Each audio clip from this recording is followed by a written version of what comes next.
Hola, hola, saludos a todos. Saludos a todos hoy en este escenario que cambiamos hoy para esta sesión. Ujú.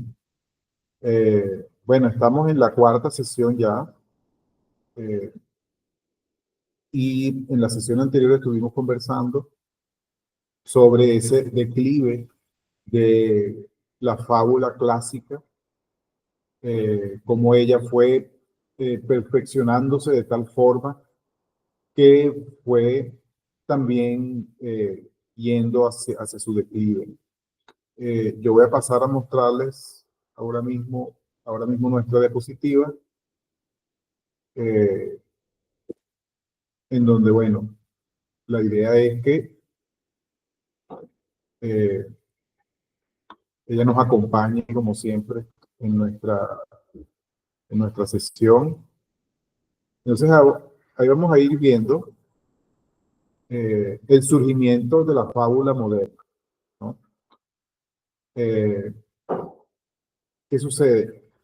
Así como vimos ese declive de la fábula clásica, hay todo un proceso que sucede, ¿no? Durante ese periodo del siglo XIX. Eh,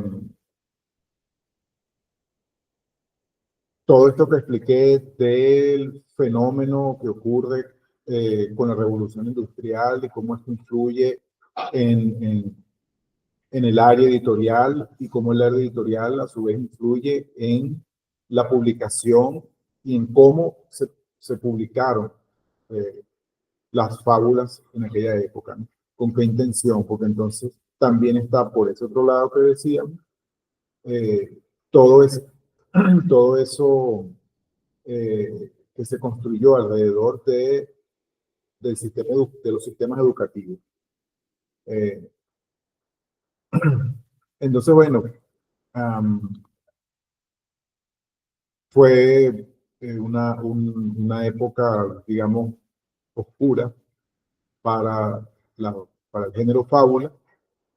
Eh, entonces eso es al punto de que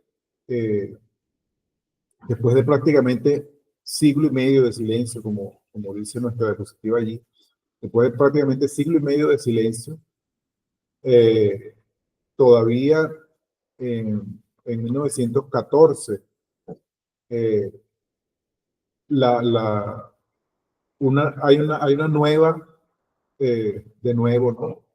Ocurre de nuevo que se publica, que se divulga una visión muy negativa de la fábula. Y esta sucede a través de esa famosa noveleta que es Platero y yo de Juan Ramón Jiménez. Eh, entonces, bueno, en el capítulo eh, 125, son capítulos muy cortitos, ¿no? En el capítulo, perdón, 75, capítulo 75 de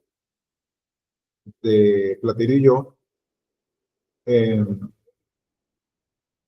hay, o sea, allí él se dedica especialmente, Juan Ramón Jiménez, a diferenciar su obra, Platero y yo, de lo que es una fábula. Esto es muy importante porque ya yo di en el pasado eh, este curso de fábula a maestras, docentes, que daban clases con Platero y yo, creyendo que Platero y yo era una fábula. Y hubo una que me dijo, hubo una que me dijo prácticamente así, cónchale, yo tenía tiempo dando clases enseñando, poniendo a los niños a leer Platero y yo diciéndoles que era una fábula y no me había dado cuenta de esto. Y sí, bueno, entonces en ese capítulo, eh, no lo leo todo porque es largo, ¿no? Pero básicamente él dice, ¿no? Desde niño, Platero, tuve un horror instintivo al apólogo, como la iglesia. Ya sabemos lo que es el apólogo. Entonces lo interesante es cómo él lo relaciona aquí. Los pobres animales, a fuerza de hablar tonterías por boca de los fabulistas, él está asumiendo que a los apologistas y los fabulistas son los mismos, ¿no? Y entonces por ahí, bueno, se lanza un montón de cosas en contra de la fábula, pero luego dice, hombre ya platero, o sea, cuando ya él era adulto, o sea, cuando ya yo era adulto, platero, un fabulista, uno, Jean de La Fontaine, de quien tú me has oído tanto hablar y repetir, me reconcilió con los animales parlantes. O sea, dentro de todo esto, claro, yo estoy leyendo solo lo puntual, ¿no? Eh, Dentro de todo esto, él rescata solamente a Jean de La Fontaine.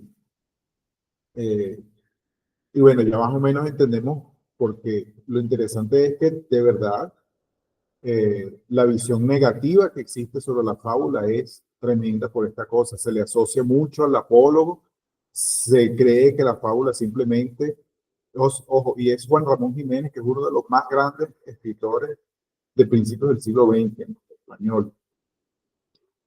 Se tiende a creer entonces que la fábula es simplemente eso, una cosa eh, así escolástica, solamente pedagógica, que no tiene ninguna calidad literaria.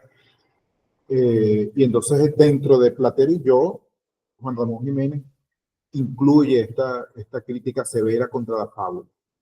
Ahora, lo interesante es que nosotros vamos a descubrir acá, digamos hoy, en este taller, que Juan Ramón Jiménez nunca conoció a un señor llamado Ambrose Bierce.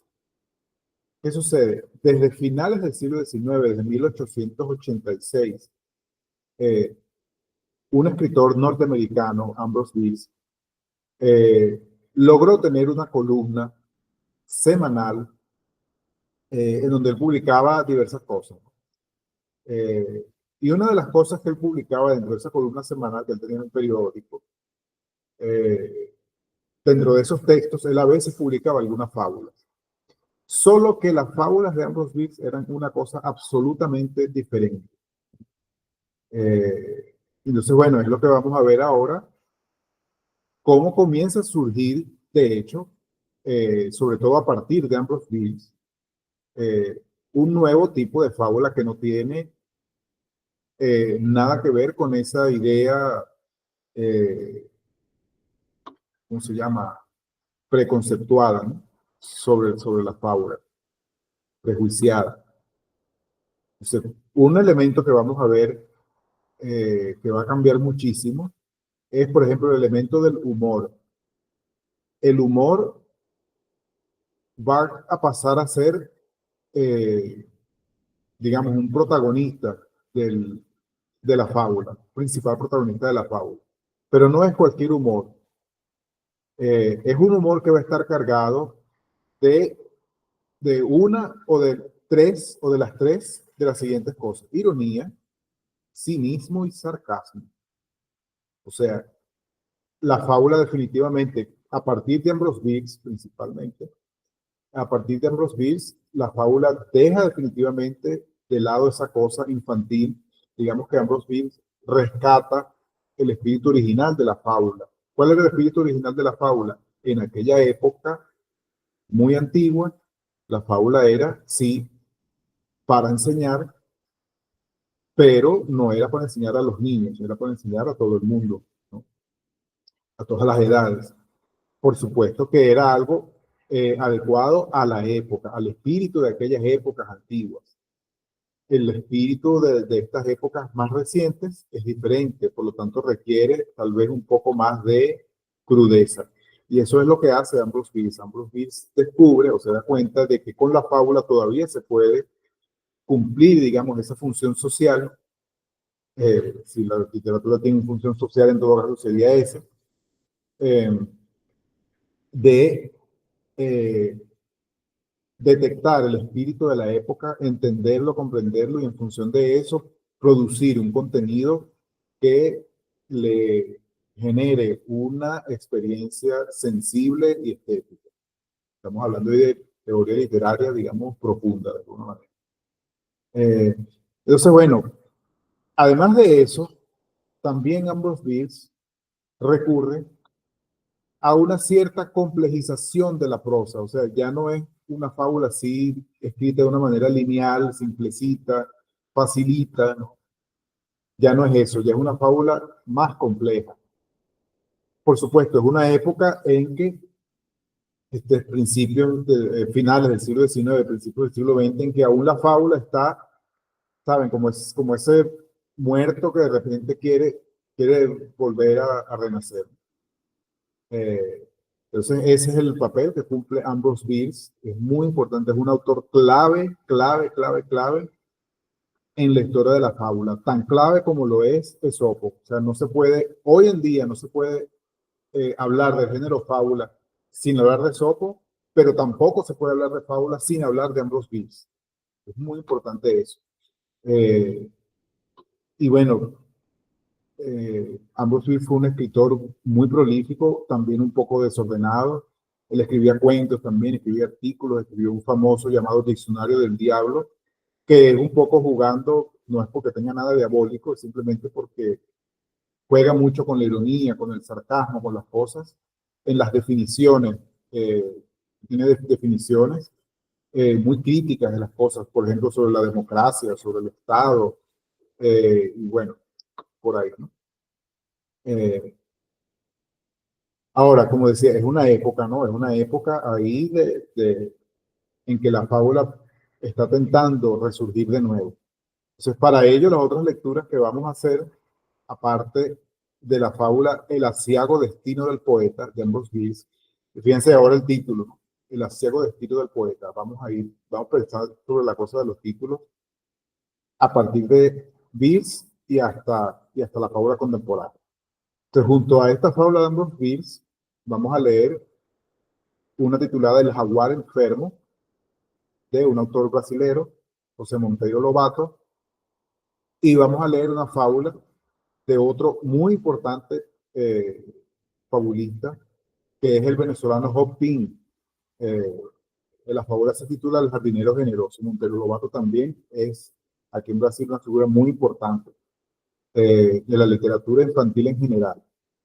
Y cuando hablo de la literatura infantil, recordemos todo lo que hablamos ayer sobre eso. De manera que aún en Monteiro Lobato vamos a ver una cierta intención infantil, pero es algo que no vamos a ver en Job Pin, por ejemplo. La fábula de Job Pin es con esa intención de llegar a un público más amplio. Por supuesto, tiene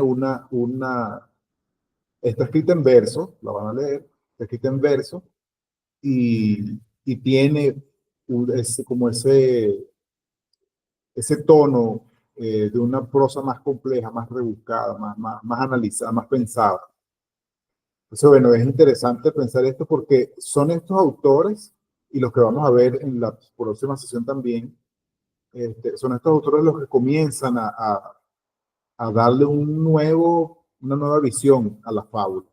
Y esto es lo interesante, cómo la fábula resurge. La fábula surge en este auge de finales del XIX y principios del siglo XX, que fue un auge de vanguardias, un auge de muchos movimientos literarios que abarcaron todos los géneros, todas las artes.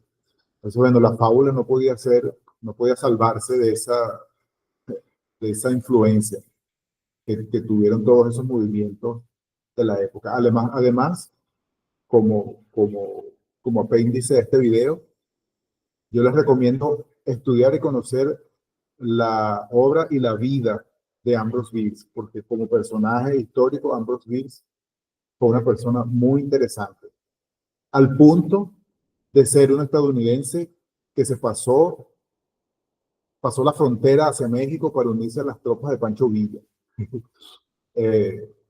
O sea, era un personaje bien loco e interesante. Entonces, bueno, con esto los dejo para este video de esta nuestra cuarta sesión y comenzamos.